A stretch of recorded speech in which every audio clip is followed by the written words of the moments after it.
All right, welcome back to Two Stupid Guys Trade Stocks. I'm Vinny, I'm Dylan. and today we're going to do something that's kind of a little bit of a request.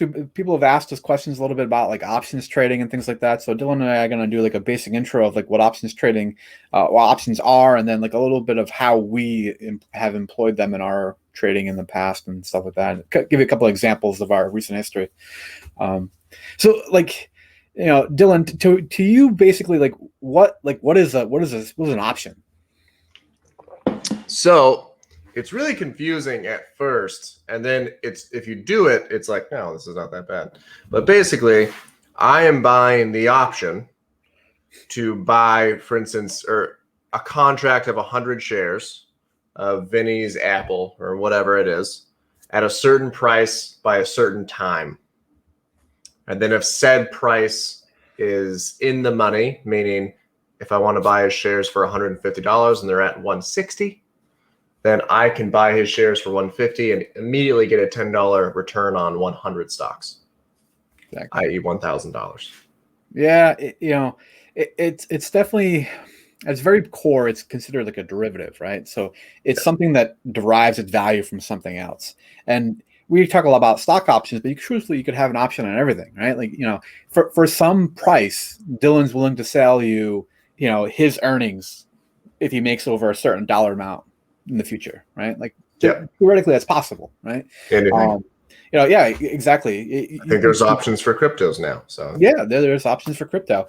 Um, you know, basically, it's an agreement between two parties that they will exchange something of value at a future date for a specified price, and in exchange for that, there's a kind of a feedback of value that's paid up front. A consideration, if you will, or a premium is what they use in the options trading world.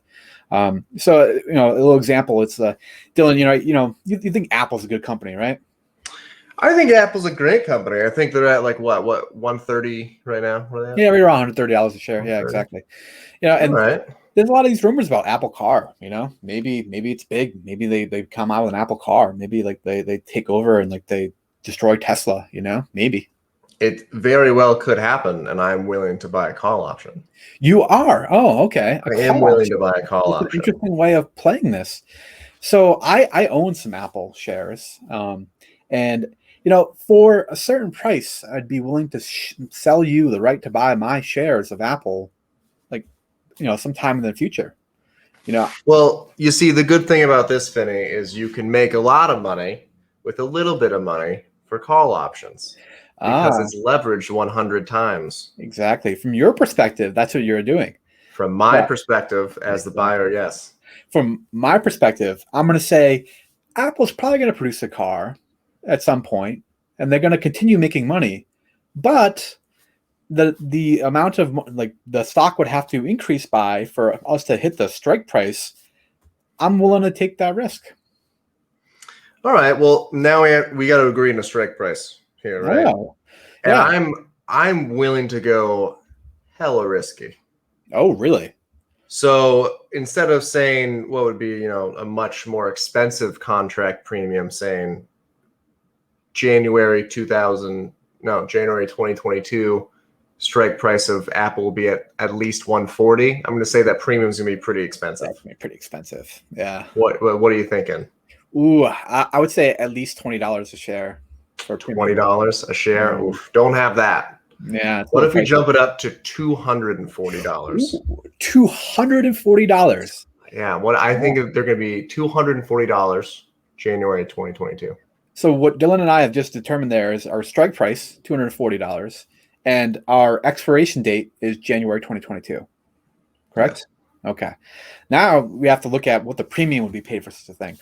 Personally, as a kind of reasonable, data-driven kind of guy, I think like the likelihood of them getting to that point, that price is pretty low. But I want to be paid still for the potential of having to sell my Apple shares at 240 a share before that date, right? Yes. So I don't know. Like, what sounds reasonable to you? Maybe like a, a dime a share, like I don't know, $10 for a contract. I'll do $10. So Yeah. me, as buying the call option, I'm going to give you, the person holding the shares, $10. That means with my $10, let's say Apple by January 2022 is at $250, I'm going to make $1,000. Yeah, on a $10 investment, that's 1,000 times their $10 return. investment. Yeah. So I'm going to give you $10. Yeah, perfect. I will gladly accept your $10. Look at And this in smooth exchange, transition. I will provide you with this lovely options contract. I perhaps should fill out the strike price in which we agreed upon.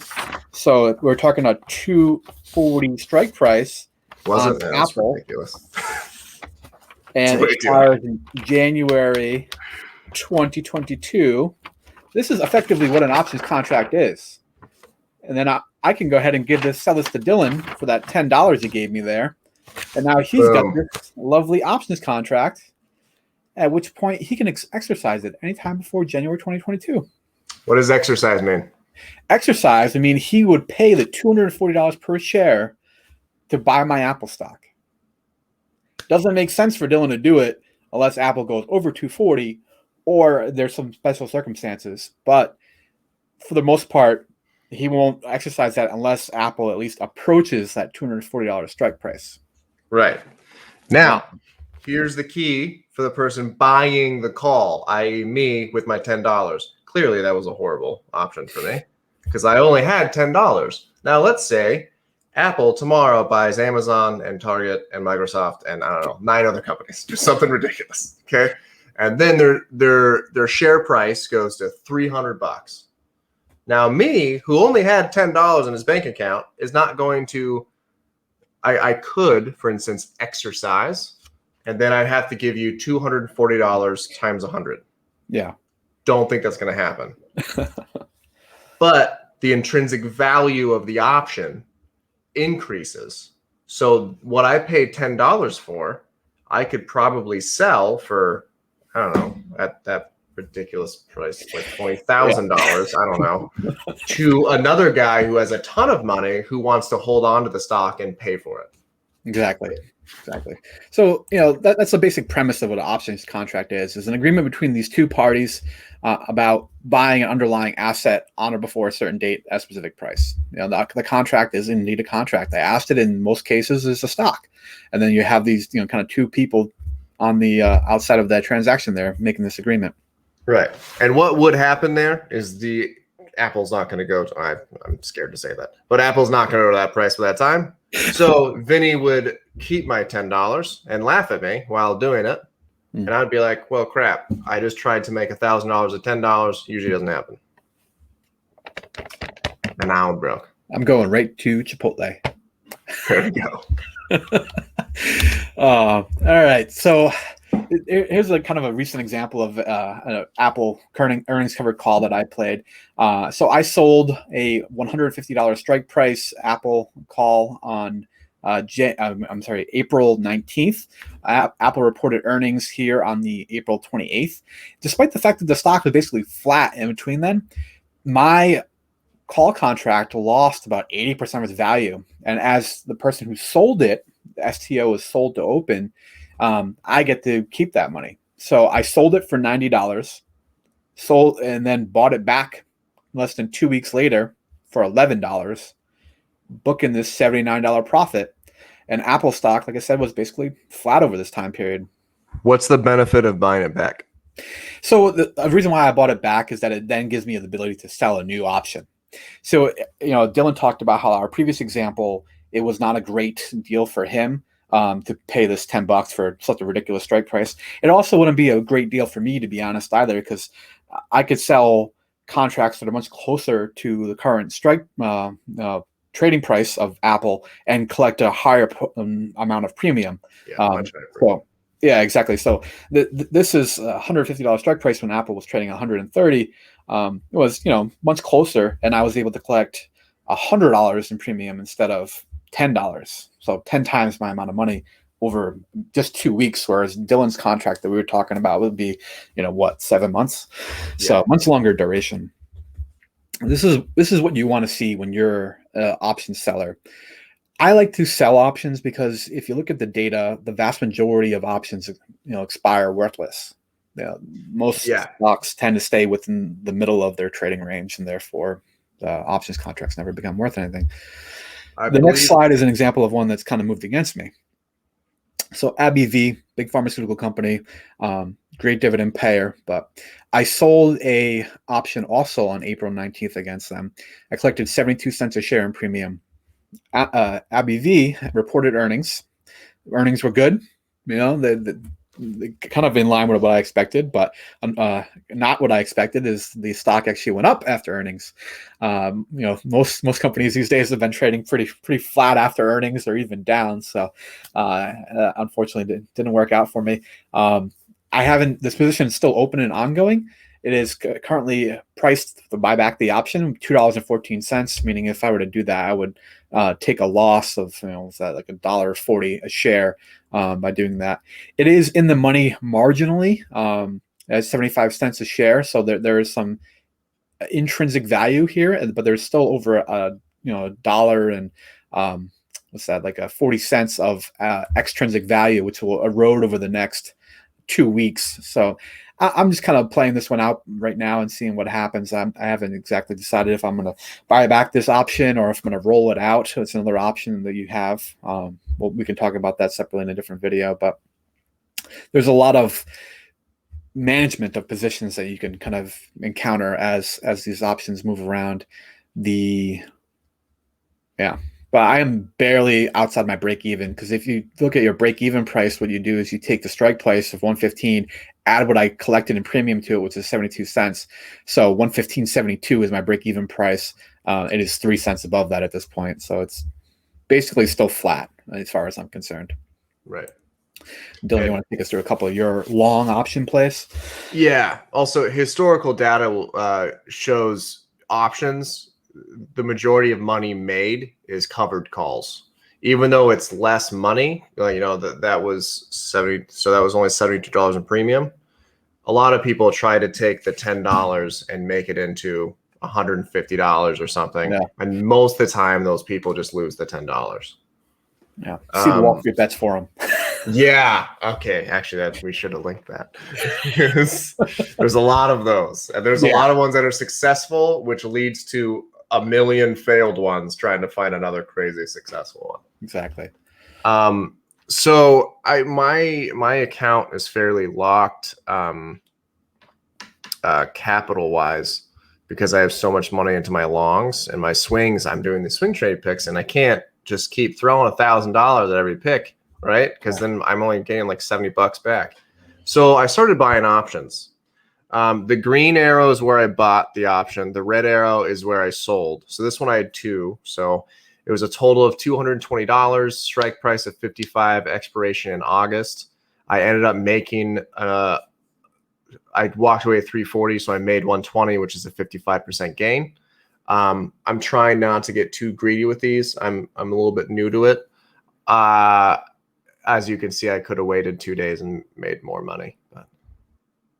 Yeah, the crazy thing with the options when you go on the long side is looking at these percent gains, and 55% gain, and like that's the stock underlying stock moved what, like 5% maybe, but you were able to capture 55% gain. Pretty much, yeah, because this stock also doesn't move that much. So Goldman Sachs made a huge mistake on this one. And I know what you're thinking. It says I made 53% gain at the bottom and I made $700. Look at where I sold. I sold because of that doji. All right. That's generally a doji of this is about to go down, which it then did the next day, but it created a hammer. And I'm like, crap, I already sold. The problem with this and not having shares is I can't partial. This contract cost me $1,300. I was going to buy like 6 of them. Like it's too much. So it has strike price of 355, expiration September. Still a 53% gain though. I would have had 150 had I held on to it as of right now. Yeah. So Dylan, I noticed most of the options that you're buying are a little bit longer dated. Why is that you're buying options further out? So we looked at this last time. There's something called theta decay. So when you're buying the option, there's an intrinsic value on the time towards expiration. We should probably just pull that up. you want to share your screen and do that while I talk about this? So basically, there's a graph, and as time goes by, the option loses the time value associated with it. So towards like the last, I think 45 days out, the graph starts to just doosh, and you lose a lot of time value. So my rule when doing these is I am not allowed to hold the contract within 2 months of expiration. So this expired September. I would have to sell by my rules in July. We just pull it up after. Yeah, it's all good. I can't actually get it to come up. But yeah, Dylan's kind of point out is that, when you're long options, it's better to be buying them further out in date. When I tend to trade, I trade short options where I'm selling them. So I want them 30 to 45 days out from their expiration. Exactly. Different side of the coin, different kind of strategy. So it makes sense to buy them at a different length. Nike, you kind of did the same thing here. Nike, yeah, I sold this one on Friday. Once again, I bought above the 200 SMA. That was a big jump on volume, so I was 60%. My goal was like 50% for each of these, so I hit it. I'm like, all right, screw it. I'm just gonna get out because that's a lot in one day, and I'm hoping. My plan is that it actually falls back to around 132 range. I'm gonna buy the same contract again. That would be nice. Yeah. So, but yeah, another $225 there. This is my loss. And, because Piton, because these contracts are leveraged by so much, 100 shares for, a smaller price, it's a little bit kind of scary. So I'm very glad I stuck to my stop loss here because I ended up losing $195 or a 28.5% loss. And then the treadmill thing came out. I think this contract now is like nothing. Like this, I think I sold it for $490. I think it's like $100. I would have lost everything on that one. Yeah. So there's the loss there. Yeah, they're quite volatile. That's for sure. Disney, I'm holding on to. Still in a range. Strike price 200. Expiration October. I'm currently down $100. But yeah, the premium would cost $860. So I'm still holding on to this guy. And then the next one I'm still holding on to is Snap. So I actually added down on Snap. Snap tanked, and I was going to sell it. However, I liked the reason for the tanking I didn't think was justified to have this bad of an RSI around 35. Because their earnings, they did pretty well. Like they did like really well. Yeah. So the nerve-wracking part of this one is the expiration is August. So I need this to come back because June 15th, I'm out of this bad boy no matter what. So I'm currently down 315 or 29%. But I have like a net positive. I'm killing it right now. Yeah, nice. So yeah, options trading is like kind of an interesting thing where it really amplifies your decision making in that when you're right, you make a lot of money and you're really right. But when you're wrong, like you really can lose money very quickly. It's leverage, right? That's what basically leverage does is it kind of exaggerates your underlying thesis when you make the investment. So it's that much more powerful. Exactly. Yeah. I'm sharing the screen if you want to. Yeah, the theta decay. Here's a theta decay. So 9 months out to 0 months out. This is the intrinsic value. As you get to about 45 days out-ish, it just starts to tank, and the value of your option just really starts to go to literally the only value of wherever it's at in the money or out of the money. Yeah, that's actually extrinsic value, not intrinsic. Sorry, extrinsic. I said intrinsic twice. Oh, yeah, you did. It's all good. Great. Yeah. The intrinsic value is the actual money. The extrinsic value is the time. Oh, exactly. Crap. Yeah. Time value. Exactly. But no, it's something we're both employing a little bit more. We're definitely still learning and kind of in the entry stages of this thing. I mean, I've been doing covered calls now for a few years. I'm not really consistent with them, but I do them as part of my portfolio strategy there. It's definitely a way to kind of increase your returns a little bit, I think. Yeah, it's pretty interesting. I'm going to keep working. I have to now because I have to take all my swing trades. Hey, yeah, nothing wrong with that. You start swing trading those options, you'll be back in the green for the year in no time. My account just it just does this thing where it's like, I'm just waiting for that bump. Then I'm gonna get out. Yeah, mine is just this like the slowly trending up like a escalator. It's not fun. You didn't even know what it's like to have sleepless nights. I know, right? Like, but my Abby V calls moved against me, and I'm just like, meh, whatever. My Bank of America call that I sold as well is also like close to in the money, and I'm like, meh, get 2 more weeks. I'll ride it out. Fubo and PLTR report earnings on the same day on Tuesday. So if this is our last video, you know why? Because I have $45,000 on those two stocks. So. Yeah. Hopefully it works out well for you, man. Either way, as long as your underlying investment thesis hasn't changed, you just gotta ride it out. Ooh, okay. Yeah. All right. Well, tune in for the next one. Thanks, guys. Later.